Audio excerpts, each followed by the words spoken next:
It's great to welcome the Mayor of the City of Port Phillip, Councillor Louise Crawford, to our TWiSK chat with the Mayor.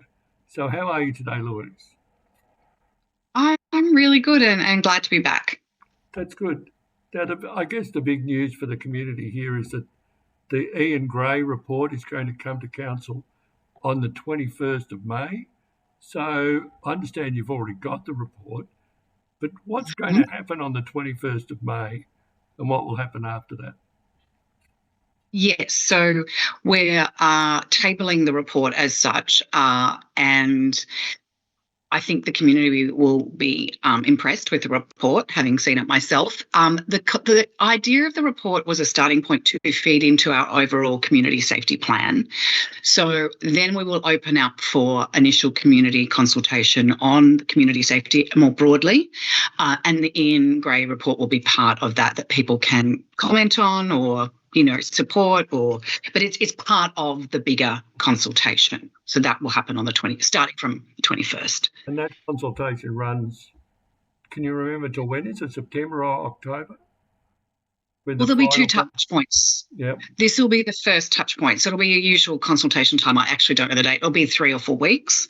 Then the officers will come back and collect that information and actually draft a plan that will come back for the second round. So this is just the initial kind of gathering of information and a response to Ian's report.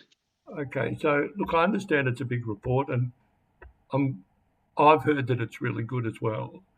But I just wonder why the delay between you having it now and then the public not seeing it till the 21st. What's kind of happening in that period? Like, are you reviewing it? Are you commenting on it? But is it being refined? No, not at all. I think there's like some typos. Things like literally we only just got it, and then the next council meeting, it's actually time for us to think about it. And so it's just the next council meeting's the 21st. That was always the timeline we were working towards. So there's no this. So you can have a considered discussion about it on the 21st. Yeah, it gives us time to absorb and think about it. Okay, well, that's good. Well, we'll all look forward to that. That'll be very exciting. I mean that seriously too. So no, it's important for our community. Now the federal advocacy. This was interesting. We're recording this in the week after the election. So you'd be excited, would you be, Louise? Yes, I'm particularly excited. Nationally, but also Josh Burns is a great local member, and we as a council have a great relationship with him and his office, and I look forward to, building on that. So, yeah, it's exciting. Yeah, so I listened to him today talking about the results, and I was reflecting that he really did navigate quite a gentle way through what was a difficult minefield by being positive to the other candidates. That's Josh. He's just a very decent human. And I have to say, McNamara had a very high standard of candidates this election to choose from. And I think they all genuinely worked really well together in terms of respecting each other and having, nuanced and reasonable debates. I mean, I think the TWiSK event that you ran, the Candidates Forum, I didn't attend myself, but I heard it was highly successful and that all of the candidates were impressive. Yeah, well, not only were they impressive, but they were civil and they were friendly. Well, I do think that's the resounding outcome of the election, is that people just want governments or whatever level to get on with stuff and be civil and respectful. They don't want to these stupid, games, infighting, disrespect. People don't want that from their local MPs or councillors or whoever it is. Yes, well, in Bernadine's opening remarks, she said we're here to discuss who to vote for rather than who to vote against, which was part of the positive tone. So that was good. But there were some really good wins in the advocacy. There was a double funding for ANAM, so to rebuild the South Melbourne Town Hall, the significant funding for the Adas Israel Synagogue, and some money for CCT funding. There are also a couple of things missing, like there was some promises, non-Labor promises, about the Elwood foreshore, and there was a significant advocacy for the North St Kilda Childcare Centre. So how helpful, given that they didn't get support, are you about the future of these projects? The projects are all going to happen. Totally. We're completely committed to them. I think, look, with any advocacy, you're never going to get everything you want. I mean, that would be delightful and wonderful, but that's just not the reality. So you're giving a suite of options or, suggestions to all of the candidates that I met with. And some of them align more strongly with others, with their, whether the party or them individually were thinking. And look, we're really happy. I mean, obviously the Adass Israel synagogue rebuild is hugely important for the Ripponlea community. I'm so glad that was on the table. It was across the board. And the great news is there's more federal elections and there's more state elections, and advocacy doesn't stop at the one point. So I look forward to continuing to advocate for this or whatever other projects where, it might be slightly different for state, but it's never an end game. It's just the advocacy, I think, is always ongoing. Yeah, and they can build momentum too. Yeah, totally. So putting your hand up doesn't lose it. No. Now, another interesting thing I've been interested in is the council's announced that it's cancelled another meeting. So that's the 4th of June meeting, just after you cancelled the 5th of March and the 2nd of April. So apparently these meetings have been cancelled because of a lack of agenda items. So I'm just concerned that why does a new council not have a significant agenda to prosecute? Why is there not stuff coming through?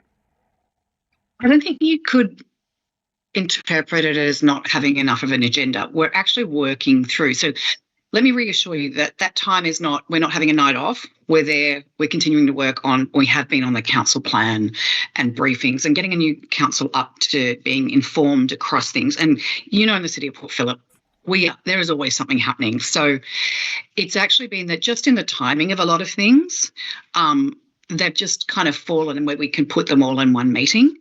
And we've taken the opportunity to use those extra hours to work on our council plan and budget. And we're far ahead of many other councils who are not releasing their council plan till later in the year. They're just doing their budget. So it's given us time to actually think those kind of things through. But interestingly enough, Greg, we're one of the few councils that have 2 council meetings a month. And we actually have more public question time in our meetings than any other council. So it's an interesting how it's just fallen, but we're working hard. We're using that time use effectively. And we've got 2 meetings in May. We had one last night. We've got one on the 21st. Sometimes it's just the timing of things, but better to use it effectively than... Okay. Well, as you said, the big news there is a budget consultation. So you've got a special council meeting on the 13th of May, which is for community feedback. That's the only topic. So So we know that's to come yet. But what feedback have you heard so far? So that special meeting is next Tuesday on the 13th, and we encourage people to come along. We've been getting some written submissions, but I haven't heard very much in terms of people talking to me about it because the consultation process is happening. We've had about 38 submissions so far, roughly. So there's plenty of time till the 18th for people. The overall consultation happens till the 18th, but we'd love people to come and talk to us next Tuesday because it is a meeting where it's just that item. So it's kind of trickling in, but we bring it on, people. It'll listen. Okay, and so, because as you say, not all the councils do the budget and the council plan together, but you do. So, about the council plan, how would you describe the plan in terms of its ambition, and what are the highlights for you as the mayor? I was thinking about this question before, and I think The difference this time is it's much more about an intangible thing. I think the role of the council plan and budget is about bringing people together, people feeling safe and connected. And so how do we deliver that? So it might be a bit more service focused, program focused, in addition to where perhaps I could look back on previous council terms and there's been a bit more of an infrastructure focus. So I do think this is all about how do we, at a really intense time in history, help support our community to feel safe, to feel connected and bring them together. And I do think that's the high level ambition of this overall plan, and that lots of different things feed into that. So I think we want our community to be safe and connected, and that's the priority and the ambition. Okay, so it's more of a feeling thing than an infrastructure thing, sort of. Well, there's lots of infrastructure. I think the high level is that's the goal, Yeah. and whether that's building parks, upgrading our childcare centres, or investing in services and programs. Do you mean all that's feeding for the overall overarching how we want our community, to be? Well, that's what they're telling us they want. And so how do we enable that? How do we support them in that? So the message you've been getting from your panels is that it's a really positive agenda, is what I'm. Yeah. Yeah. So, and it's not a squabbling between neighbourhoods. It's a positive thing. Definitely. We're all trying to, advocate for our communities, but obviously look at the broad stroke of how do we support all members of our community, not about just in my backyard. Although I will say I do want wonderful things for Elwood, but it's not about that. It's about overall. Yeah, that wasn't a trick question, Louise. No, I was just going to say, of course I want my Elwood community to have all the things. Well, I think the big thing in Elwood we've already identified, which is that foreshore upgrade, which is a long-term, it's a signature project, really, though we throw that language around too much. Now, but just for context, what are the highlights for you of your first and second term plan, out of the plans? Well, I think the highlight in my first term, which is now taking till my third term to get delivered, is the duplication of the Head Street drain. So we were very focused in Canal Ward, Dick Gross, Tim Baxter and I, about flooding in Elwood, knowing it's not a completely solvable problem, but how do we mitigate? And so we did huge advocacy and hard work in that first term to get Melbourne Water to undertake how do we reduce the flooding down Elster Creek and the canal. And I know there's going to be disruption in the delivery of it, but this is a big, significant project and it's due to start in a couple of months to do that. That will hopefully really help mitigate some flooding in the city, in Elwood. So I think that's one big one. So it's it's taken the whole time. I think introducing FOGO last term was a big step forward for the city. During COVID also we did more food packages, the parklets, the helping traders, really responding quickly was probably a big highlight for that term. And then of course open space last term. So more investing in more open space in East St Kilda and Balaclava where it's desperately needed. The Australia Post site and Fisherman's Bend looking forward to the future, so that, setting our sights on how do we provide the open space infrastructure for that community. And I think last term and into this term is delivering on the upgrades of the childcare centres is huge. There's so many things when you actually stop to think about it, but yes, those are probably the highlights for me. Yeah, no, that's good. Well, that puts it all in context. And I think it's interesting that you should mention the floods because, I remember video after video of Dick standing beside flooding canals doing in the rain saying, I'm here doing flood watch. And what a big significant issue it is and how it's good to see a big response to it. Yeah. So that's and look, we've been really lucky, touch wood, lately, and the drainage clearing has helped that. But we have to prepare for the future. Yeah, absolutely.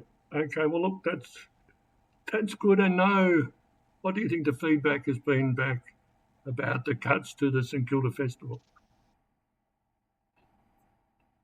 So far, I haven't heard too much. I think one of the key things the community panel told us is they would like to spread the love in terms of funding for festivals and arts a little bit further, a little bit more than focused on one event. So we really did take that on board. And I think that's the thing I didn't mention. I have been the biggest arts advocate since my first term, and this is, adds to it, that kind of how do we look that local ecology of creative industries and organisations, and how do we support them and continue, obviously they're really significant in terms of our identity as a city. So I think that's the other thing. So far it's been okay. I haven't heard too much, but look, maybe there's more feedback to come that I haven't heard yet on that one.